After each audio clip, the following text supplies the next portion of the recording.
Grizzlies fans, it is game day. The Grizzlies are taking on the Cleveland Cavaliers for the first time this season. Joining me is Cayleigh Griffith to talk about this one. The Cavs are on the second half of a back-to-back. They got in super late last night after beating Detroit. Kind of a close game, actually, 128 to 121. The Grizzlies on the first half of a back-to-back. They have the Golden State Warriors tomorrow at home as well. Cayleigh, the big news storylines of the Grizzlies has been the injuries. The last game, there was 11 guys on the injury report. They had to call someone up from the G League just to have enough guys to legally play an NBA game. They have a couple guys back today. Luke and Derrick Rose, both doubtful, but Conchar is questionable. So you're hoping that moves in the right direction. It might be too early by the time we're filming this. Is there any injuries on your end that are important?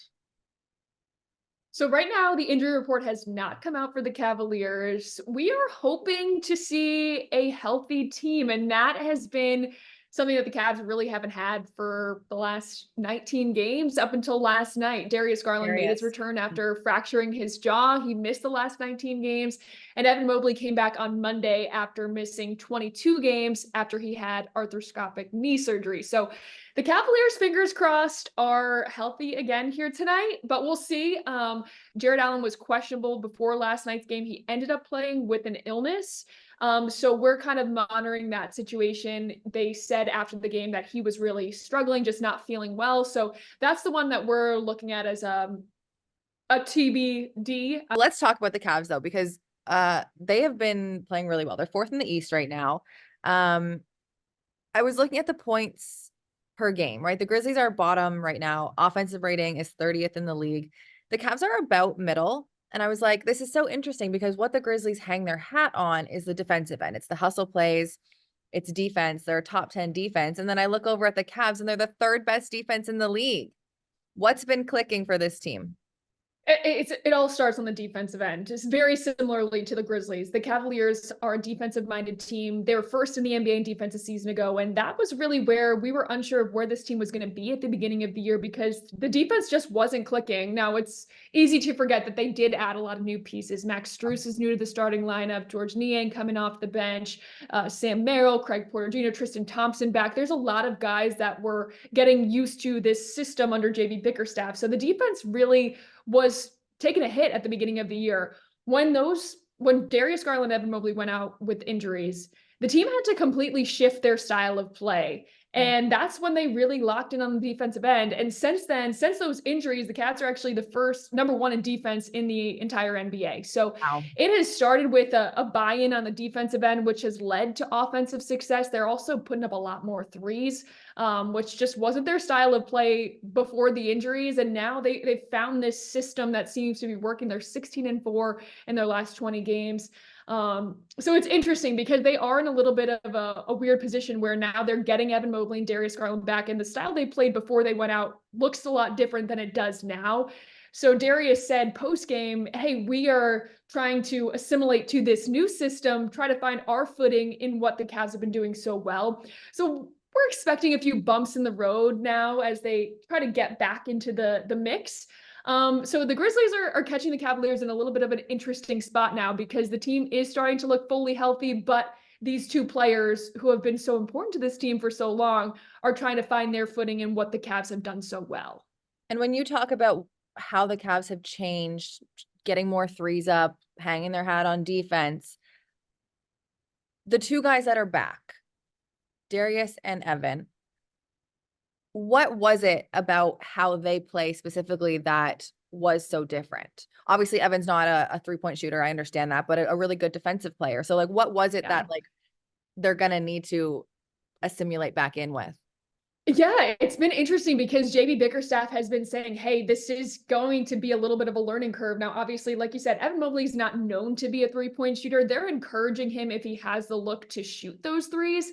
So again, he's in his third season. He has a lot of development to do, but he's known as a defensive player, and they're encouraging him to try to expand his range. So that's something to pay attention to. But naturally, when he's on the floor with Jarrett Allen, the offense just looks different because the Cavs are playing with one big inside for this Mhm. entire stretch. Now they have two bigs who are, I mean, Evan can spread the floor to an extent, but naturally he is a high post guy. Jay is a low Yeah. post guy, and it just looks different. Same with Darius. He can shoot the three, but he is more ball dominant. And so it just looks different when him and Donovan Mitchell are on the floor at the same time. Donovan handled a lot of the ball handling duties when Darius was out, which allowed for another shooter to be on the floor. Dean Wade was in the starting lineup too for Evan Mobley, and he is naturally a 3-and-D player.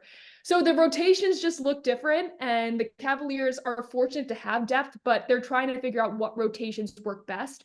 And it just looks a lot different right now as they try to figure out what pairings work well together, because what they were doing for so long has now been shifted back to what it looked like originally. So again, just a little bit of a learning curve. Darius and Evan both understanding what the team has going on and not wanting to mess up that mojo. They both have been vocal in saying that post game over the last two games. So it's going to be interesting to see how the Cavaliers battle. But the Grizzlies 8-7 in January, and I don't think anyone is taking that for granted because they've come away with some big wins. And again, they're a defensive minded team too, so they can turn you over. They'll get out in those passing lanes. It's something that the Cavaliers are going to have to pay attention to tonight. So the Cavaliers have to be ready, which is always hard on a second night of a back-to-back. Like you said, getting in really late. Guys are tired. Some players just coming back from injury. How will the Cavs respond? It's going to be interesting. The Grizzlies are pretty well rested now coming into this game. So I'm excited to watch. I think it's going to be fun. I previously have covered teams that have been really young, that have just left it all out there on the floor on a nightly basis. Sometimes the wins come, sometimes they don't, but they're fun to cover because there's so much potential for that group and where they're going to be when they get healthy. So the Grizzlies, they're going to make it tough on the Cavs tonight. I'm interested to It's gonna see. be a fun game for sure. My last thing that I'm gonna ask you about, Cayleigh, is Donovan Mitchell, because he did not play in the game in Memphis last year. So this is like the first time in 2 years where Grizzlies fans here are gonna be able to see him, one of the best players in the league. He's averaging 28 points per game right now.